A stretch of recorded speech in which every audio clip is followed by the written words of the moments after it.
Welcome to AnimeCons TV. I'm Doug Wilder.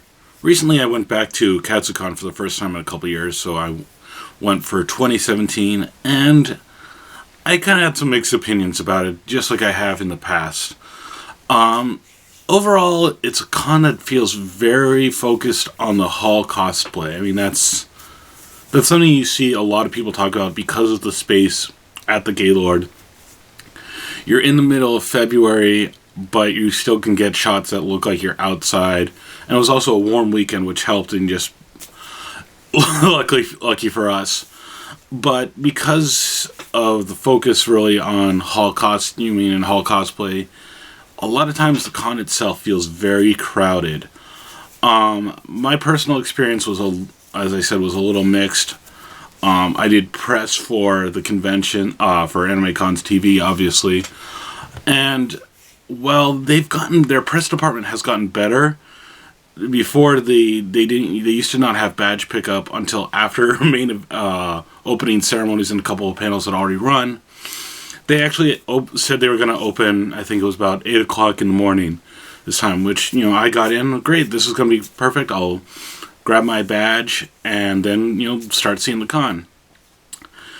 Except then I had to wait 90 minutes because no one was there to open when they said they were open. And I got the vibe from the staff people. I didn't get a chance to really directly ask anyone, but whoever was supposed to open never showed up and kind of dropped the ball there. But personal opinion is, if you're going to have something like that open, you got to have people that are on point and responsible for that. And if you don't if they are unavailable, if something might happen less up, you have a backup plan. You have a backup person that you can get in touch with right away, so people aren't waiting around for 90 minutes to get their badges when they were under the impression they're going to get it right away.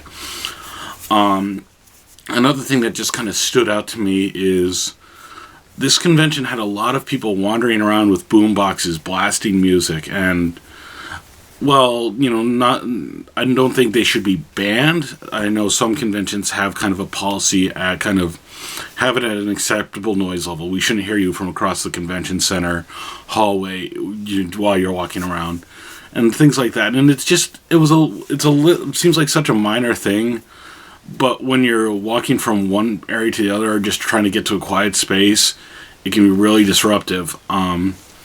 Speaking of sound, one panel that I managed to get to was called So Sue Us, and it was talking about kind of copyright law and trademark and things like that, and kind of how it pertains to anime fandom and even more kind of general geek fandom in general. Like, they talked about fan fiction, making works for the Artist Alley, things like that. And while the panel itself had some really good content, the room it was being presented in was like shared an air wall with like the AMV contest, so you had a lot of noise bleed coming right into the other panel room. So when we talk about copyright, it's not usually economic damages like, oh, you took this thing that I made and then you sold it and I lost profits because of it. It's usually you took this thing and you put a twist on it, and I lost money because I could have sold those licensing fees to you.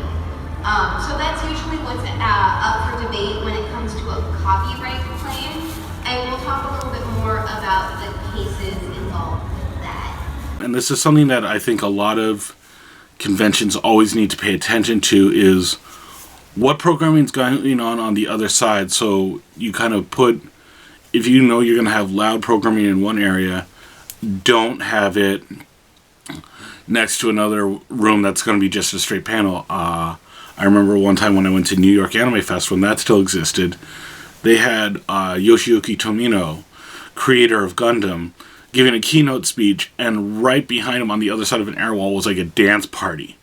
And it's disrespectful to both groups, because now you either have to tell one set to, hey, quiet down, or you're getting the other group that's being disrupted. The other thing about the panel that stood out to me was this was put in a pretty large room, and while I don't fault the panelists for this, because it was such a large room, it looked maybe like a third full. And I don't know if this was just what was available or what, but it feels like a lot of the issues with Katsucon's programming is there's not enough drive to get people to attend it. They've got good programming.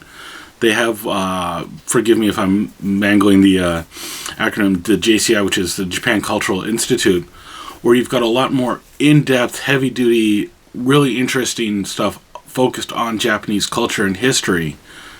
But at the same time, you're not doing much to get people to those rooms, and I don't know what the solution there is other than really promote it.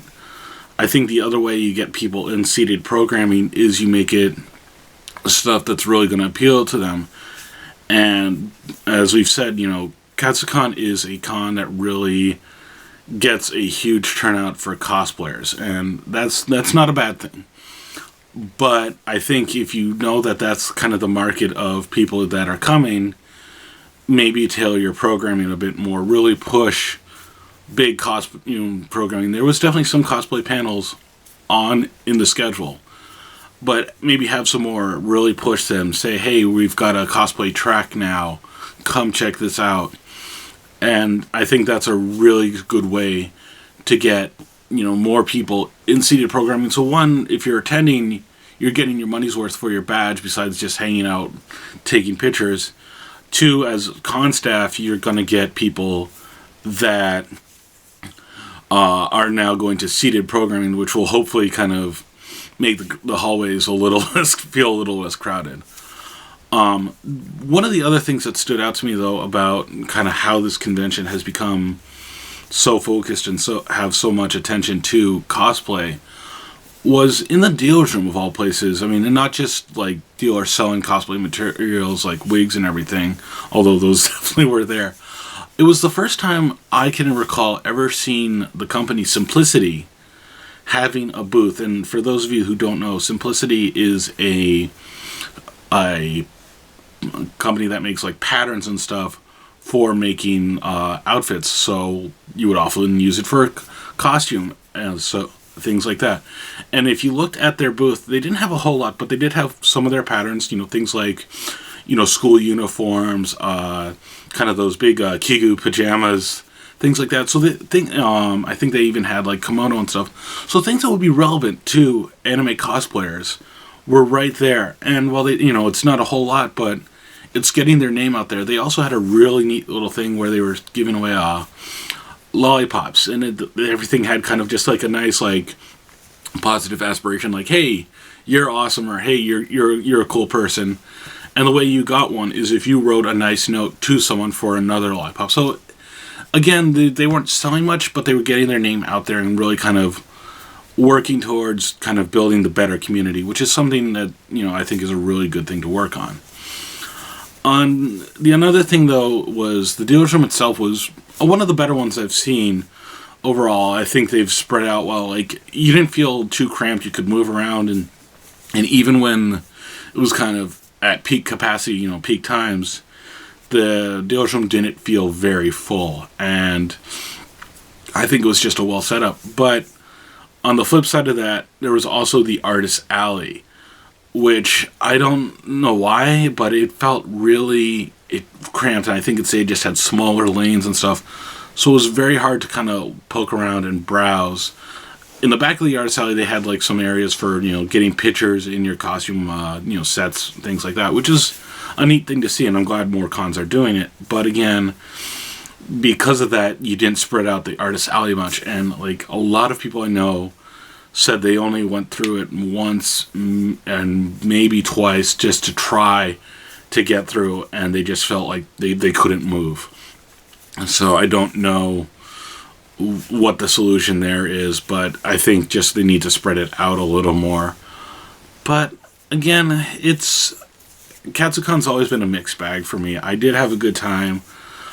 I just want to see them really kind of figure out kind of where they are, and if they really want to embrace the cosplay culture, which I think they should.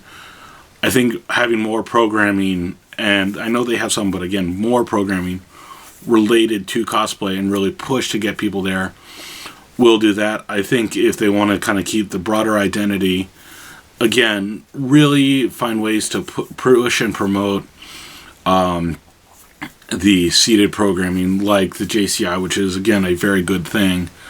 I get there. Will I go back? I never want to say never.